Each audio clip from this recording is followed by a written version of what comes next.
Speciality ayurvedic Vaidyalaya. పెరుగుతున్న కాలుష్యంతో పాటు మనకు జబ్బుల ముట్టడి కూడా పెరుగుతోంది. నగరాలు, పట్టణ ప్రాంతాల్లో కాలుష్య కారకాల మూలంగా మనకు ఎలర్జీల బెడదతో పాటు కీలకమైన చెవి, ముక్కు, గొంతు భాగాల్లో సమస్యలు పెరుగుతున్నాయి. ఏడాది పొడవునా జలుబు, గొంతు నొప్పి, వినికిడి లోపాలు వచ్చి పడుతున్నాయి. ఈ నేపథ్యంలో కాలుష్యం మూలంగా పెరుగుతున్న ఈఎన్టీ సమస్యల గురించి డాక్టర్ని అడిగి ఇప్పుడు తెలుసుకుందాం.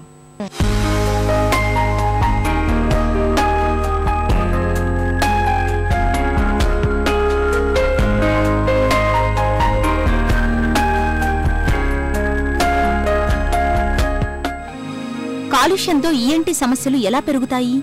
ఈ పట్టణాల్లో చూసామంటే మనకి ఎయిర్ పొల్యూషన్, గాల్లో పొల్యూషన్ పెరుగుతుంది, నాయిస్ పొల్యూషన్, సౌండ్ పొల్యూషన్ పెరుగుతుంది. అది ఫోన్స్ నుంచి కానీ, వెహికల్స్ నుంచి కానీ.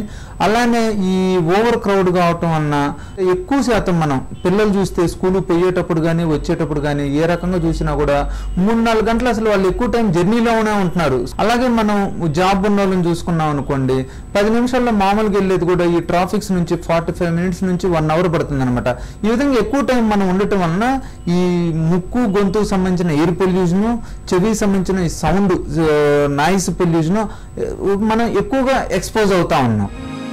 కాలుష్యంతో ముక్కుకు ఎలాంటి సమస్యలు వస్తున్నాయి?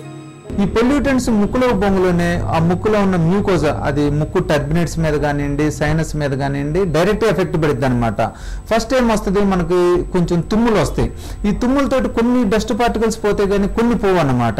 ఇవి అక్కడే ఉండి ఇన్ఫ్లమేషన్ కాజ్ చేసి ఎడిమా, నీరు పట్టేటట్టు చేస్తుంది. దాని తర్వాత నీరు ఎక్కువ వస్తుంది, దాని తర్వాత పాలిప్స్ ఫామ్ అవుతాయి అనమాట.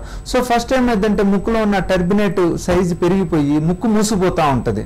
దాని తర్వాత ఈ ముక్కులో పొల్యూటెంట్స్ నుంచి నీరు ఎక్కువైపోయి ఇన్ఫెక్షన్, సైనస్ ఇన్ఫెక్షన్స్ వస్తాయి అన్నమాట. దాని తర్వాత మనం సరిగ్గా ట్రీట్మెంట్ తీసుకున్నట్టయితే ఆ మ్యూకోజ్ అనే పాలిప్స్ గా ఫామ్ అయ్యి పాలిప్స్ వస్తాయి అన్నమాట. అట్లనే పిల్లలు ఈ పొల్యూషన్ నుంచి వీటితో పాటు ఎడినాయిడ్ పెరగడానికి అవకాశం ఉంటుంది అన్నమాట. బేసిక్గా మనం పట్టణంలో ఉండే వాళ్ళం అందరం కూడా రెగ్యులర్ హ్యాబిట్ పొద్దున సాయంత్రం మంచిగా వేడి నీళ్ళు ఆవిరి పట్టుకొని ముక్కుని బ్రీతింగ్ ఎక్సర్సైజ్ ద్వారా శుభ్రం చేసుకోవాలి. వేడి నీళ్ళు ఆవిరి పట్టుకున్నప్పుడు ఏమవుతుందంటే ముక్కులో ఉన్న సెక్రేషన్స్ అన్ని పోయి మ్యూకోజా కొంచెం డీకంజెస్టెంట్ అయ్యి కొంత పొల్యూటెంట్ పార్టికల్స్ పోతే ఇన్ఫెక్షన్ వచ్చే రేటు కూడా తగ్గుతుంది అనమాట. దాని తర్వాత మనం బ్రీతింగ్ ఎక్సర్సైజ్ చేసినట్టయితే 10 నిమిషాలు ఈ బ్రీతింగ్ ఎక్సర్సైజ్లు ఇంకొన్ని పార్టికల్స్, పొల్యూషన్ పార్టికల్స్ కూడా పోతాయి అన్నమాట. దాని తర్వాత మనం జలనీతి ద్వారా వాటర్ తోటి ముక్కు శుభ్రం చేసినట్టయితే మిగతా పార్టికల్స్ కూడా పోవడానికి అవకాశం ఉంటుంది. కాలుష్యంతో గొంతుకు సమస్యలు ఎలా పెరుగుతున్నాయి?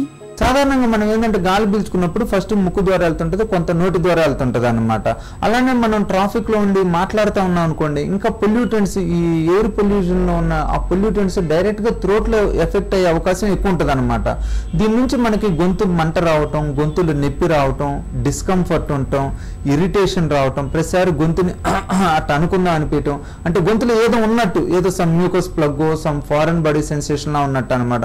సో ఎప్పుడు మనం డిస్కంఫర్ట్ గా ఉంటాం అనమాట. బేసిక్ గా మనం ఈ గొంతు ఇన్ఫెక్షన్స్ ని, గొంతు ప్రాబ్లమ్స్ ని సిటీస్ లో రాకుండా చాలా జాగ్రత్త పడాలండి. బేసిక్ గా మాస్క్ ఒకటి పెట్టుకుంటా ఉండాలి బయటకు పోయినప్పుడల్లా. దాంతోపాటు మంచినీళ్ళు కొంచెం ఎక్కువ సార్లు తాగుతూ ఉండాలి. ఎప్పుడు మనం వాటర్ను దగ్గర పెట్టుకుని, ఎస్పెషల్లీ స్టెరిలైజ్డ్ వాటర్ అనమాట, మనం ఇంట్లో వాటర్ని బాయిల్ చేసుకుని అయినా లేకపోతే బయట దొరికే స్టెరిలైజ్డ్ వాటర్ అయినా కొంచెం తాగుతూ ఉండాలి. చల్లటి వీలైనంత వరకు అవాయిడ్ చేయాలి. అట్టనే మరీ పుల్లటి కూడా ఎక్కువ తీసుకోవద్దండి. ఎక్కువ తీసుకోవడం వల్ల మ్యూకోజల్లో కొంచెం ఇన్ఫ్లమేషన్ వచ్చేసి ఇన్ఫెక్షన్ వచ్చే అవకాశం ఎక్కువ ఉంటుంది అనమాట. మాట్లాడటం కూడా మనం ఎస్పెషల్లీ రోడ్ల మీద పొల్యూషన్ ఉన్న దగ్గర వీలైనంత వరకు తక్కువ మాట్లాడటం మంచిదండి. కాలుష్యం మూలంగా వినికిడి లోపాలు వస్తాయా? ఇప్పుడు multiple loud sounds with different frequencies పడ్డప్పుడు ఆ లోపల మనకి వ్యాసోస్పాజం వచ్చి లోపల చెవికి ఒక్కోసారి రక్తం కూడా కొంచెం తగ్గిపోతూ ఉంటుంది అనమాట. రక్తనాళాలు స్పాజం వచ్చినప్పుడు దానివల్ల ఎయిర్ సెల్ డ్యామేజ్ అవుతుంటాయి, లోపల ఉన్న మన శబ్దాన్ని గ్రహించే సెల్స్. సో ఈ సౌండ్ పొల్యూషన్ నుంచి రోజు రోజుకి మన పట్టణాల్లో ఈ ప్రాబ్లం చాలా ఎక్కువైపోతున్నాయండి. ఎస్పెషల్లీ చెవిలో నొప్పి రావటం, చెవిలో గుయ్యమని సౌండ్ రావటం, చెవిలో ఏదో నిండుగా ఉన్నట్టు ఉండటం, చెవిలో వినికిడి తగ్గటము, అట్టనే పెయిన్ రావటం, కళ్ళు తిరగటం, తల తిరిగినట్టు ఉండటం, ఇవన్నీ సౌండ్ పొల్యూషన్ నుంచి వస్తుంటాయండి. పిల్లలను కూడా చూసుకున్నా కూడా పొద్దున్న 8 కాంచి లేచిన కాంచి రేత్రి పొనుకునేదాకా ఏదో ఒక సౌండ్కి ఎక్స్పోజ్ అవుతున్నారండి. ఎక్సెప్ట్ స్కూల్స్ అండ్ ట్యూషన్ టైంలో అనుకోండి, రోడ్డు మీద వాళ్ళు ఎక్కువ టైం స్పెండ్ చేస్తున్నారు బస్సుల్లో. దాంతోపాటు ఎక్కువ టీవీలు అనుకోండి, వాళ్ళు కూడా ఇప్పుడు ఫోన్లు ఎక్కువ మాట్లాడుతున్నారు. సో పిల్లల్లో ఈ ఎఫెక్ట్స్ ఇంకా తొందరగా పడే అవకాశం ఉంటుందండి, వాళ్ళ సెల్స్ ఇంకా కొంచెం లేతగా ఉంటాయి కాబట్టి. సో మనం పిల్లలకు కూడా వీలైనంత ఫోన్ను దూరంగా ఉంచాలండి, ఎక్కువసేపు వాళ్ళని సౌండ్స్ దగ్గర పోనీకూడదు, ఉంచకూడదండి.